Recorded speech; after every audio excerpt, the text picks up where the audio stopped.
Hello, everyone, and welcome to another episode of DEIB Outdoors. I'm your host, Lisa Kalner Williams, and today we have a very special guest joining us, Stephen Offutt from Walking Discovery. Walking Discovery provides walking excursions and walking sessions, outdoor activities in the greater Baltimore area with neurodiversity in mind. Welcome to the podcast, Stephen. Thanks so much for having me, Lisa. Yeah, it's a pleasure. I'm glad we're having this discussion today. I would love to know the origin story of Walking Discovery. When did it begin, Okay. and what prompted you to begin this social group?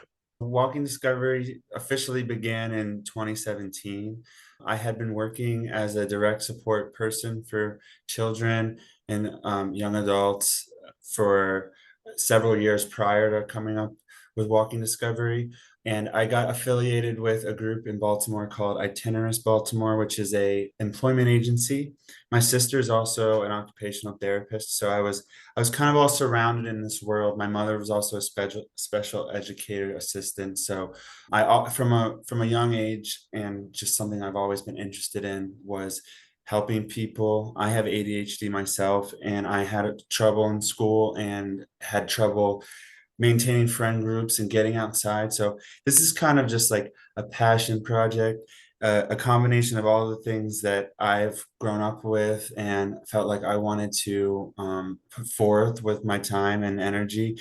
And yeah, I started Walking Discovery as kind of a spin-off of the job I was doing. I was working as a direct support person at Itinerous, going out to job sites with people, exploring the city. And then I kind of was doing something similar with young adults earlier in my career. And there was just one day where it was kind of like a light bulb moment where I was like, I have all the skills and all the things I need to do this myself. So I just like journaled one night and I was coming up with a cool idea that I thought would be interesting. And then I started that by kind of just word of mouth, getting the word out there. I was involved with a lot of organizations and groups, so that kind of helped me build my resume, I guess. And then all of a sudden it snowballed and we added more people and now it's running itself now. So yeah, it's a combination of all my favorite things basically and me trying to help others. I love how all those things converge. So, do you offer these walking sessions every week? I was trying to get a sense from your Instagram account.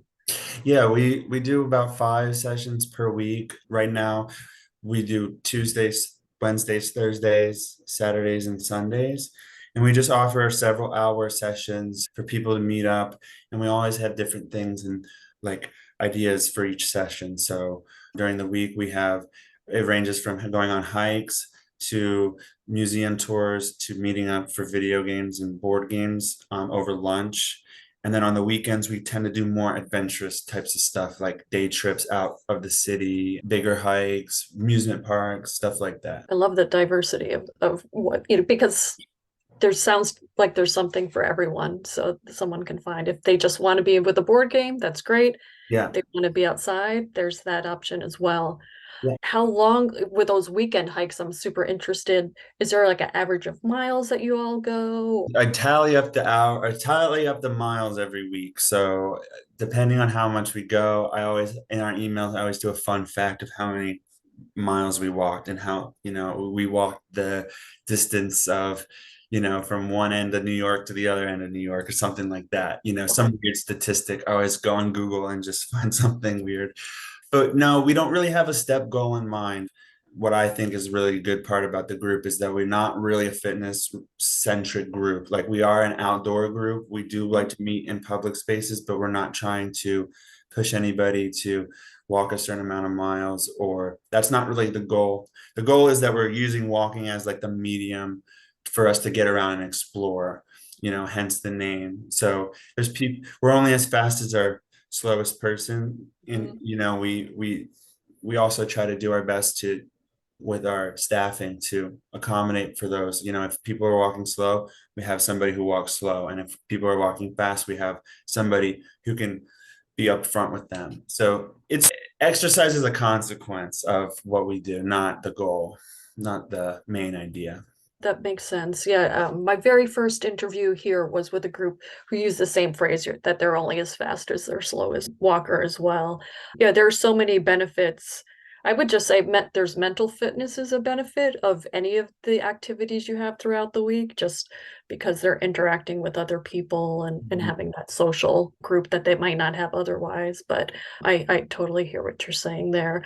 And thanks for making that distinction. So given that you have such a wide variety of activities, how do you choose where to go with your group members, whether it's indoor or outdoor? And what are the because some of them might have special needs in addition to neurodivergent needs, what are some of the factors that you ensure that these places are equipped for neurodiverse needs and for them to have the most fun as they can? Yeah, that's a good question. I think trial and error was really how we got to know a lot of these places was like we're bold in our group. We don't tiptoe into things all the time. I'm kind of a fly by the seat of my pants type of person. If we go to a place and we encounter some trouble, we get through it together, and I'll make a note. Maybe this wasn't the best place, but that's part of our, MO. We like to just go out and explore. So there's been places that definitely we found that accommodate great for us. And then, I'll make a video about that. I'll highlight that. That's what part of what I've been trying to do through our social media is, as of lately anyway, is to find cool events and then let people know this would be a good place. If you encounter some of the same struggles that we do, this would be a safe bet for you to go. And so there's the obvious checkbox. There's accessible bathroom. Is it a place where we feel comfortable, where we're not going to be dismissed or judged for the way that we act?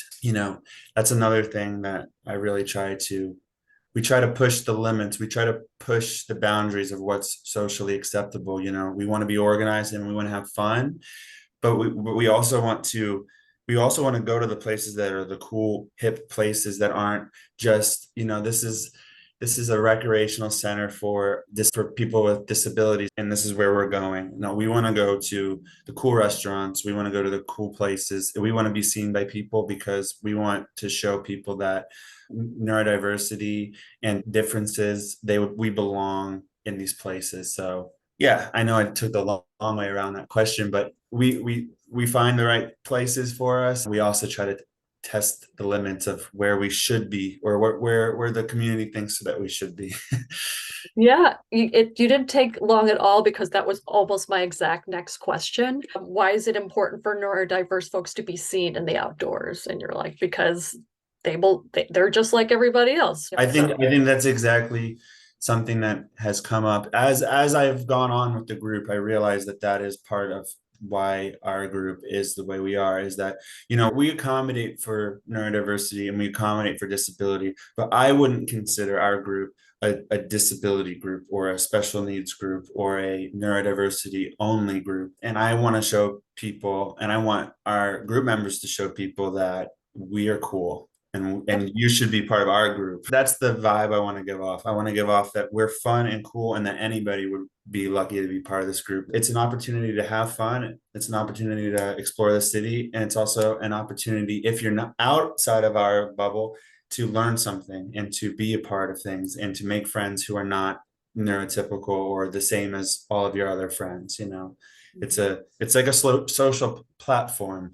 And I think it's only going to get bigger. And it's small now, but I think for the people who enjoy it, it really, really hits all of the things that I've mentioned. absolutely. In what ways has your group grown? You mentioned it's small, but I'm guessing it has grown since its infancy. And Mhm. what do you think accounts for that growth? Yeah, we started off pretty small, and we're still relatively small. The thing that has changed, we've gone from a couple handful of people. Some people kind of like get their utility out of the group and then they're on to their own. They might move away, or they might have found their social group and kind of don't need that, supported environment anymore, which is great. And I think through word of mouth, through social media, through people just being interested, I've just tried to grow it very slowly and deliberately. There's a certain type of person that really gets a lot out of it. And I think that those people somehow just find us, like I've put out YouTube videos, and people from New York City to Georgia and all these different places have reached out to me to want to be connected with their group. And so we also have an online platform that we use. So that's another way that we've grown. We have a Discord channel which connects like neurodivergent adults to talk, share about our stories, struggles, what we're having for dinner that evening, just chatting and hanging out. In addition to that, we've added more days. So we used to just be on Sundays, and then we added Saturdays and Sundays, and now we have pretty much a session every day of the week almost, or we're doing something. And so in the future, what I would like is to connect with other cities and things. So I want to work on Baltimore. I want to make sure that the Baltimore group is, our home base, and that everything is going great. Something that I want to do in the future with the group is link up with different cities. So making the Baltimore City group, Walking Discovery branch, I guess, is really good, is my top priority. And then kind of using that same model to go to other cities. Because I travel a lot. I have clients that I see down in Baton Rouge, Louisiana, and I have friends from different areas around the country. So looking at one of those areas, seeing what the needs are, doing the same process that I did in Baltimore, and then starting a small group. And then with ambitions to travel to those places, doing like overnight trips and extended vacations and things like that, that would be in the kind of longer term goals, but something I would really be excited by doing. That's neat. So along those lines, if someone, say, in Atlanta wanted to start this, do you have any advice for them as they venture forth? Yeah, I would say start very small and then work your way up. Aim for your next goal when it comes to social groups, because getting too big or going out it can get things out of hand, and then you're not able to manage it. And so you you would rather it be slow and steady than it be trying to, burn yourself out trying to make it big and bold and beautiful all at the beginning. Like, social groups develop dynamically, and you're not going to be able to force anybody to be friends with each other, so if you're trying to get a neurodivergent social group together, it's best to just go slow and steady, see who enjoys it, see who's sticking around, because you'll find that it will grow much more. The bonds will be stronger, and you'll have a stronger Yeah. foundation to your group, and then you can grow and things like that. But still, growing things shouldn't be the goal. It should be the product of a great, comforting, fun group.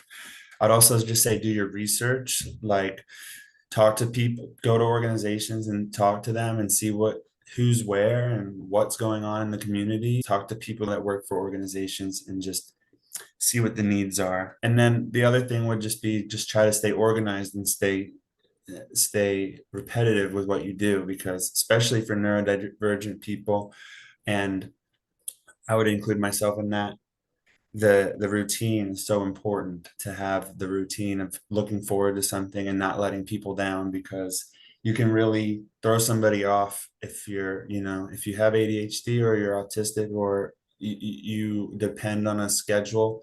Having somebody lay you down multiple times in a row can just be the end of it right there, so you have to stay consistent, which is why another reason why you should always grow yourself small. Just start with one person, and then two people, and then three people, and then you know how to manage it over time. So don't look at it with an end goal. Just look at it as a fun opportunity, and if you can handle all of it, then just go for it. I love it. Super encouraging. And as a mom of a DHD kid, I could say step by step is hard, but it's really important. Like go small, like what is the next thing and the very next thing instead of Mhm. going, because it can get overwhelming if you're Right. just picking up the end game. Mhm. So that's wonderful advice. Well, I think it's time now for the lightning round. I wanted to find out, I'm actually going to split it in two, but what has been your favorite outdoor excursion of the year, and what do you think your group members' favorite excursion is? Maybe it's the same, maybe it's different. My favorite outdoor excursion, like strictly outdoor, would probably be, let me think. lightning round, huh? Lightning round where you can take your time. I really like just exploring cities. Like that's my thing. I like going to a new town and just seeing like, walking down the street, seeing what outdoor parks they have in the area and just getting a feel for the local community. So the most recent one we did was Frederick. We walked around the main strip, we saw a park and we went to some attractions there. So that's what I do for fun. Like that's what I would do on my own time. So that is why it's my favorite. Oh, that's great. Well, if you're ever up in Boston, we have a lot of great green space and Oh, that's funny. My girlfriend and I we're just thinking of planning a trip to Boston. So hit we'll me have, up with questions. yeah, we definitely will. That would be really cool. Yeah, yeah, absolutely. There's something to be said for all the outdoor things you can do in a city where people think they need to go far to experience the outdoors, but the outdoors is often right at your feet and if Yeah. you're in a city. Perfect. And what about the folks in Walking Discovery? What do you think they've loved so far this year? We went to Six Flags, which was really fun. Six Flags was great. That was, as much as that is not really an outdoorsy excursion, we probably walked more in that session than we would have at an average session. So we definitely got some exercise in there. But yeah, I think the high octane attractions are usually what people are most excited for. Like we do our regular stuff, like we'll do picnics and all that's fun and great, but what really gets people jazzed up is like, oh, we're getting a motor coach and we're going on to do something outside of our town. I think Six Flags was definitely their favorite this year. I'm guessing, a motor coach is a sign like you're gonna have fun Yeah. when they enter. That's super. And then the last one is dealing with paying it forward. So this DEIB Outdoors is a passion project of mine where I'm shining a light on people who are bringing diversity and belonging to outdoors. So I was going to give you a chance to shine a light on someone who you think is doing great work in that area. Another organization who's doing great work in that area. I'm thinking there's definitely a lot. I'm not for lack of ideas. Okay, there is one that I want to shine a light on, and they don't know that I know them, and I've never met them before, but it's a really cool organization, and you should check them out. Because I follow them on Instagram, and they're kind of like my inspiration, like something I want to do in the future.